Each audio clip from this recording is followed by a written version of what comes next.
आज फिर से हम कंप्यूटर संबंधित बहुत ही महत्वपूर्ण क्वेश्चन लेकर आए हैं। तो चलिए स्टार्ट करते हैं और सीखते हैं।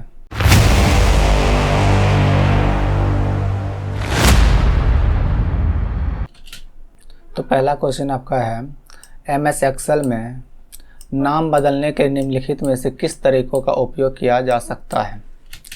तो आपका 4 ऑप्शन है। तो चलिए पहले हम सीख लेते हैं कि नाम कैसे कैसे बदलते हैं। तो चलिए हम एक्सेल पे आपको लेके चलते हैं। ये आपका एक्सेल है और ये जो मेरा सीट है, और सीट का नाम आप यहाँ देख सकते हैं, इसका नाम है सीट 1। तो हम इसी का नाम बदलने वाले हैं। तो इसका नाम बदलने के लिए आप इस पर आकर राइट क्लिक करें, फिर नेम पे क्लिक करें और इसके बाद जो आपको नाम देना, जैसे हम इसका नाम डाटा लिख देते हैं और इंटर दबाए आप, तो यहाँ पे आपका नाम चेंज हो चुके हैं। आपका दूसरा तरीका है कि आप फॉर्मेट में जाइए और फॉर्मेट में आपको रीनेम सीट मिलेंगे। इस पर क्लिक करिए, फिर से आप इसका नाम बदल सकते हैं। तो मान के चलिए इसका नाम रख देते हैं कंप्यूटर, और मेरा कंप्यूटर नाम से होंगे। ये आपका 2 तरीका है। तीसरा तरीका ये है कि आपका सीट का जो नाम है उससे आप डबल क्लिक कर दीजिए और डबल क्लिक करके फिर से इसका नाम बदल देते हैं। इसका नाम रख देते हैं सीट, तो मेरा नाम बदल गए। तो आप 3 तरीका में से किसी का भी उपयोग कर सकते हैं नाम बदलने के लिए। तो ऑप्शन यहाँ जो दिया गया है, यहाँ देखिए आपसे पूछा गया, पहला ऑप्शन है सीट टैब पर राइट क्लिक करें, रीनेम पर क्लिक करें और एक नया नाम टाइप करें। तो इसका सही आंसर आपका एक ही हो गया। सीट टैब पर आप राइट क्लिक करना है, रीनेम पर क्लिक करिए, फिर एक नया नाम टाइप कर दीजिए, आपका नाम बदल जाएंगे। तो इसका सही जवाब हो गया ऑप्शन ए। तो हम आगे बढ़ते हैं और देखते हैं। अगला क्वेश्चन है, MS वर्ड में किस मेन्यू में टेबल शामिल किया जा सकता है। किस मेन्यू से हम टेबल को शामिल करेंगे। तो यदि आपको टेबल लेना हो तो आपको इंसर्ट टैब में जाना होगा, यानी आप इंसर्ट मेन्यू से टेबल को शामिल कर सकते हैं। तो चलिए आपको दिखा देते हैं। ये आपका MS वर्ड है और यहाँ पर आपका इंसर्ट टैब है और इंसर्ट टैब में यहाँ पे टेबल है, तो आप यहाँ से टेबल ले सकते हैं। तो अगला क्वेश्चन देखते हैं। अगला क्वेश्चन है क्लाउड कंप्यूटिंग डैश है। क्लाउड कंप्यूटिंग डैश है। तो आपका 4 ऑप्शन दिया गया है। तो पहले क्लाउड कंप्यूटिंग समझ लेते हैं। आप जो इंटरनेट पे कोई डेटा को रखते हैं, जैसे कि हम ड्राइव पे डाटा को रखे हैं, तो ड्राइव पे जो डाटा रख रहे हैं वही आपका क्लाउड कंप्यूटिंग होते हैं। तो ड्राइव में सुनते होंगे मेल पे रखा हुआ, वही आपका क्लाउड कंप्यूटिंग है। तो यहाँ पे पहला जो ऑप्शन दिया गया है, लिखा हुआ इंटरनेट पर कंप्यूटिंग सेवाओं की डिलीवरी, इसका सही जवाब आपका 1 हो जाएगा। तो आगे बढ़ते हैं, देखते हैं अगला क्वेश्चन। तो अगला क्वेश्चन आपका है कंपाइलर। कंपाइलर एक भाषा प्रोसेसर है जो डैश है, यानी कंपाइलर क्या है।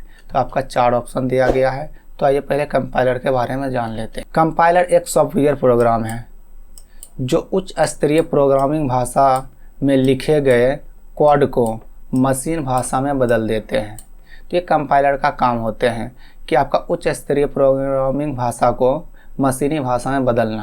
तो इसका सही जवाब आपका 4 नंबर हो जाएंगे। यहाँ लिखा हुआ संपूर्ण स्रोत कोड को निष्पादन योग्य मशीन कोड में परिवर्तित करता है। तो इसका सही जवाब का 4 नंबर होगा।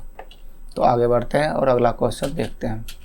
तो अगला क्वेश्चन है आपका MS वर्ड में प्रिंट विकल्प किस मेन्यू में पाया जाता है। तो आपका 4 ऑप्शन है। तो फाइल टैब में आपका प्रिंट मेन्यू मिल जाते हैं। यदि आपका वर्ड हो, एक्सेल हो या पावर पॉइंट हो, ये तीनों में आपका फाइल टैब में प्रिंट मिलते हैं। तो चलिए आपको दिखा देते हैं। ये मेरा वर्ड है और ये आपका फाइल टैब हो गया, और ये जो आपको दिख रहा है ये आपका प्रिंट ऑप्शन है। तो समझ में आ गया होंगे प्रिंट। तो चलिए हम अगला क्वेश्चन को देखते हैं। तो अगला क्वेश्चन आपका है कि मेल मर्ज किसी सूची के साथ दस्तावेज डिजाइन के संयोजन की प्रक्रिया है। इस सूची को डैश कहा जाता है। यानी आप मेल मर्ज का जब उपयोग करते हैं, हमको डेटा बनाने की ज़रूरत होते हैं, और उस डेटा बनाने का जो सूची बनते हैं उस सूची को क्या कहते हैं। तो आपके सामने 4 ऑप्शन हैं, डेटा सोर्स, मर्ज फील्ड, डेटाबेस और मैच फील्ड्स। तो इसका ऑप्शन होंगे आपका, सही आंसर होंगे आपका डेटा सोर्स। तो आइए आपको दिखा देते हैं डेटा सोर्स। ये आपका MS वर्ड है और यहाँ पे हम मेलिंग टैब का उपयोग कर रहे हैं, और यहाँ पे पहले से हम जोड़ के रखे हैं डेटा को। तो यहाँ पे देखिए मेरा ये जो डेटा लिस्ट है, ये जो आपको दिख रहे हैं, ये आपका डेटा लिस्ट है और इस डेटा लिस्ट को हम डेटा सोर्स के नाम से जानते हैं। यहाँ पे लिखा हुआ देख रहे होंगे डेटा सोर्स, तो इसी से आपका क्वेश्चन थे, तो इसका सही जवाब आपका हो जाएगा डेटा सोर्स। तो अगला क्वेश्चन हम देखते हैं।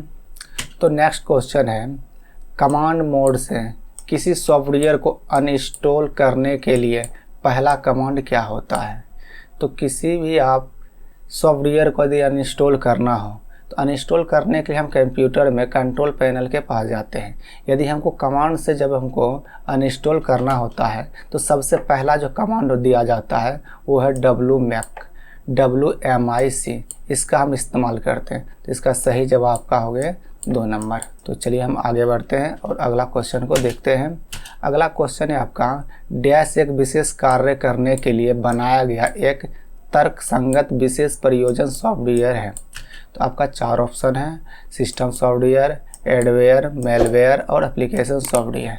तो विशेष कार्य करने के लिए हम सॉफ्टवेयर जो बनाते हैं उसको हम एप्लीकेशन सॉफ्टवेयर कहते हैं। तो ये आपका एप्लीकेशन सॉफ्टवेयर होते हैं। वैसे तो सॉफ्टवेयर आपका 2 प्रकार के होते हैं, एक आपका सिस्टम सॉफ्टवेयर होते हैं और दूसरा एप्लीकेशन सॉफ्टवेयर होते हैं। सिस्टम सॉफ्टवेयर का काम होता है कंप्यूटर के सभी हार्डवेयर पार्ट्स तथा उसके आंतरिक कार्य प्रणाली को नियंत्रित करना, और हम के विशेष कार्य करने के लिए हम सॉफ्टवेयर का इस्तेमाल करते हैं, उसे हम एप्लीकेशन सॉफ्टवेयर बोलते हैं। तो आगे हम बढ़ते हैं और अगला क्वेश्चन देखते हैं।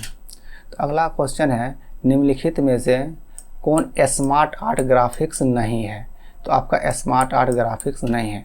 तो 4 ऑप्शन है, हायरार्की, साइकिल, वर्ड आर्ट और रिलेशनशिप। तो आपका ये भी रहते हैं, साइकिल भी रहते हैं और ये भी ऑप्शंस रहते हैं। तो आपका वर्ड आर्ट जो है ये आपका यानी स्मार्ट आर्ट नहीं है। तो वर्ड आर्ट आपका स्मार्ट आर्ट नहीं है। तो चलिए आपको दिखाते हैं कि ये मेरा वर्ड है और इंसर्ट टैब में आपको स्मार्ट आर्ट मिल जाएंगे और स्मार्ट आर्ट ऑप्शन में यहाँ देख सकते हैं सभी इतना आपका स्मार्ट आर्ट ग्राफिक्स हैं, जैसे कि आपका लिस्ट है, प्रोसेस है, साइकिल है, हायरार्की है, रिलेशनशिप है, मैट्रिक्स है, पिरामिड है, पिक्चर्स है और ऑफिस ये सब आपका स्मार्ट आर्ट ग्राफिक है। और इसमें आप कहीं भी नहीं देख सकते वर्ड आर्ट है, और वर्ड आर्ट आपका होते हैं यहाँ पे आपका टेक्स्ट ग्रुप में। तो टेक्स्ट ग्रुप में आपका ये जो ऑप्शन दिख रहे हैं ये आपका वर्ड आर्ट है। तो आपका वर्ड आर्ट टेक्स्ट ग्रुप में होते हैं और स्मार्ट आर्ट ग्राफिक में ये सभी ऑप्शन होते हैं। तो इसका सही जवाब हो जाएंगे आपका ऑप्शन सी, यानी आपका स्मार्ट आर्ट ग्राफिक्स नहीं है। तो आगे बढ़ते हैं और अगला क्वेश्चन को देखते हैं। तो अगला क्वेश्चन है, ऑपरेटिंग सिस्टम के कर्नल मोड को सक्रिय करने के लिए मोड बिट को डैश पर सेट किया जाता है। तो मोड बिट को हम 0 पे सेट करते हैं। जब भी हमको कर्नल मोड को सक्रिय करने होता है तो हम उसको 0 पे सेट करते हैं। तो चलिए आगे बढ़ते हैं और अगला क्वेश्चन देखते हैं। MS पावर पॉइंट में एक बार सभी स्लाइड्स को देखने के लिए निम्न में से किसका उपयोग किया जाता है। तो जितना भी आपका स्लाइड है सभी को एक साथ देखना है तो उसके लिए हम स्लाइड सॉर्टर व्यू का इस्तेमाल करते हैं। तो इसका सही जवाब होगा स्लाइड सॉर्टर व्यू। तो चलिए हम आपको दिखाते हैं स्लाइड सॉर्टर व्यू। ये मेरा पावर पॉइंट है, यहाँ पे देख सकते हैं मेरा स्लाइड है, ये आपका नॉर्मल व्यू में है। जब हम व्यू टैब में आके यहाँ पे देख सकते हैं स्लाइड सॉर्टर ऑप्शन है, इस पर जैसे ही क्लिक करेंगे सभी मेरा एक ही जगह दिखने लगेंगे। ये आपका स्लाइड सॉर्टर व्यू कहलाते हैं। तो आपको समझ में आ गए होंगे स्लाइड सॉर्टर व्यू। तो इसका सही आंसर है आपका 2 नंबर। तो नेक्स्ट क्वेश्चन है आपका विंडोज ऑपरेटिंग सिस्टम में एड ए न्यू हार्डवेयर विकल्प कहाँ मिलता है। तो ये आपको मिलेगा कंट्रोल पैनल में। तो इसका सही जवाब का है कंट्रोल पैनल। नेक्स्ट क्वेश्चन है आपका, मेल मर्ज में डॉक्यूमेंट के कितने प्रकार होते हैं। ये डॉक्यूमेंट के कितने प्रकार होते हैं। तो आपका ऑप्शन है 7, 5, 4, 6। तो इसका सही जवाब का है 5। चलिए आपको दिखाते हैं MS वर्ड में। जब हम मेलिंग टैब में मेल मर्ज का इस्तेमाल करते हैं तो मेल मर्ज का जब इस्तेमाल करते हैं तो यहाँ पे सेलेक्ट डॉक्यूमेंट आते हैं और सेलेक्ट डॉक्यूमेंट के अंतर्गत आपका 5 होते हैं। एक होता है आपका letter, email message, envelope, label और डायरेक्टरी। आपका टोटल 5 होते हैं। तो इसका सही जवाब आपका है 5, यानी मेल मर्ज में डॉक्यूमेंट 5 होते हैं, 5 प्रकार के होते हैं। तो नेक्स्ट क्वेश्चन आपका है MS एक्सेल सीट में किसी फार्मूला से पहले कौन सा संकेत इंसर्ट किया जाता है। तो कोई भी फार्मूला जब हम एक्सेल में उपयोग करते हैं सबसे पहले हमको बराबर चिन्ह की ज़रूरत पड़ते हैं। तो इसका सही जवाब आपका 4 हो गया। तो ये आपका लास्ट क्वेश्चन है। तो लास्ट क्वेश्चन आपका है MS एक्सेल सेल में टेक्स्ट के क्षैतिज संरेखण के लिए कितने विकल्प उपलब्ध होते हैं। तो इसका सही जवाब आपका हो जाएगा 8।